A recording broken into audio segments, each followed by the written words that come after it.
निहाल हाशमी साहब, आपसे शुरू करते हैं। सर, शहबाज शरीफ साहब के वज़ीर आज़म बनते ही ये मफाहिमत और मीसाक़े मईशत की जो पेशकश है वो उन्होंने कर दी है, लेकिन आप समझते हैं कि अब देर नहीं हो गई है? और क्या आपको लगता है कि अब मामलात जो हैं वो अब सियासतदानों के हाथ में भी हैं? चूँकि सुन्नी इत्तेहाद काउंसिल तो ये कह रही है कि अगर ये करना था तो इससे पहले कोई कॉन्फिडेंस बिल्डिंग मेजर्स जो थे वो होने चाहिए थे। वो कह रहे हैं हमें तो सियासी इंतकाम का निशाना बनाया गया और अब जुल्म ये कि हमारी मखसूस नशिस्तें भी ले ली गई हैं, तो क्या सिर्फ पेशकश से मफामत हो जाएगी? आप समझते हैं कि उनकी ये पेशकश खाली चली गई है? बिस्मिल्लाहिर्रहमानिर्रहीम।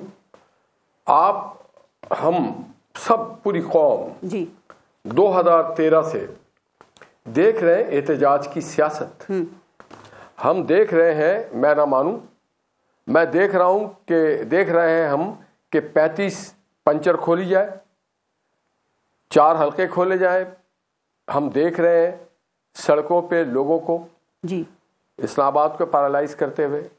और फिर हमने ये भी देखा कि सुप्रीम कोर्ट ने एक कमीशन ऑफ इंक्वायरी बनाती है और उस कमीशन ऑफ इंक्वायरी में मुअज़्ज़िज़ जज साहबान ने ये फरमाया कि यहाँ पे कोई धांधली नहीं हुई, बेज़ाब्तगी नहीं हुई। 2013 से इनका ये सिलसिला चल रहा है एहतजाज का, पाकिस्तान को पीछे ले जाने का पूरी कोशिश की। और जब वो इख्तिदार में आए तो पाकिस्तान की तारीख का सबसे ज्यादा कर्ज लिया उन्होंने और एक ईंट कहीं पे नहीं लगा। और फिर जब इंतकाम पे आए तो पाकिस्तान का कोई अपोजिशन लीडर जी घर में नहीं था, हम समेत सारे लोग जेलों में थे। और सबको जब वो इंतकाम पे आए तो उन्होंने सबको क्या यही सब जारी रखना है निहाल हाशमी साहब? ये तो कौम देख चुकी है, सब कुछ आगे भी बढ़ना है कि नहीं? नहीं, हम देखिए हम ये जारी नहीं रखना चाहते। हमने अपनी नेक नियति का इजहार कर दिया। अब इनके ऊपर है कि पाकिस्तान को आगे लेके जाना है, ठीक, या फर्द को लेके जाना है, या जत्थे को लेके जाना है, या ग्रोह को लेके जाना है, ये फैसला करना है। 25 करोड़ लोगों की नुमाइंदगी करना है, पाकिस्तान की मईशत को बेहतर करना है, पाकिस्तान के लॉ एंड ऑर्डर और पार्लिमानी निजाम को बेहतर करना है, एक हारमोनी का निजाम लेके आना है, या हर वक्त लड़ाई झगड़ा तू तरा करना है।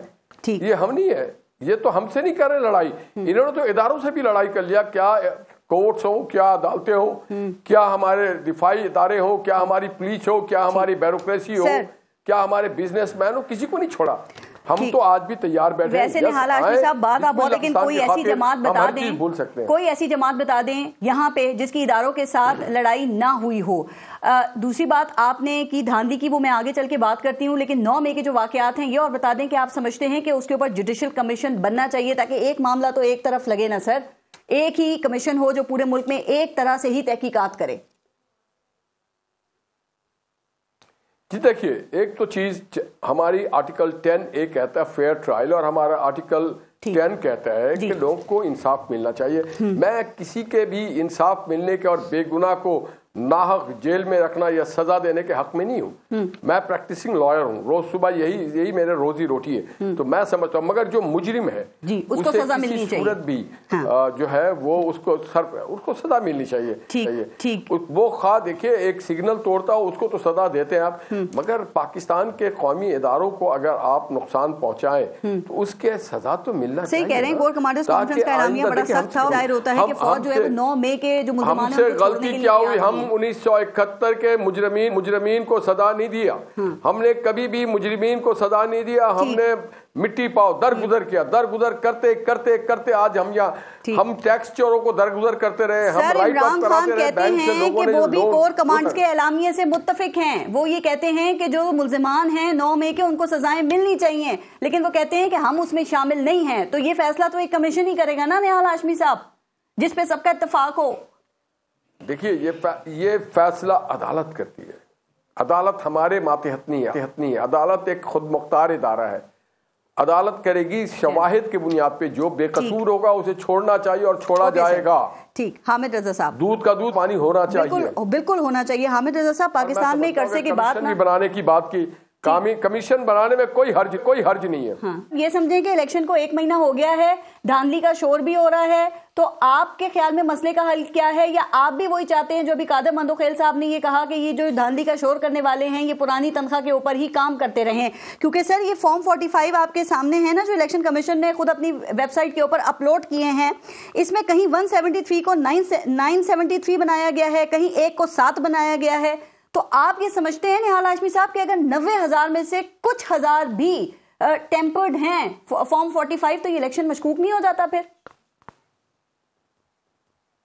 नहीं, आप शायद 10 का और वो धांधली और धुंधला भूल गई। आप शायद 2018 के वो इलेक्शन को भूल गई। वो दोबारा इलेक्शन हो गए थे 10 का में। मेरा में मोहम्मद नवाज शरीफ साहब ने, सुन लेना, 2018 में जहां पे धुंध में प्रिजाइडिंग ऑफिसर गायब हो जाते हैं, घंटों दिनों गायब होते हैं, पता नहीं चलता, और फिर पता चलता है किसने गायब कराया और किसके ईमा पे गायब कराया। आपको शायद याद हो 2013 में इन्होंने 35 पंचर की बात की थी और खोदा पहाड़ निकला चूहा। इनका काम है, इस एक एजेंडे पे है कि पाकिस्तान को माशरती सियासी तौर पे कमजोर से कमजोर। मुझे ताज्जुब है साहिबजादा हामिद रजा साहब के, इनके वाली साहब हमारे साथ हुआ करते थे, बहुत अच्छे आदमी, अल्लाह उन्होंने गनी के रहमत करे। साहिबजादा फजल हमारे हुकूमत में वजीर भी रहे।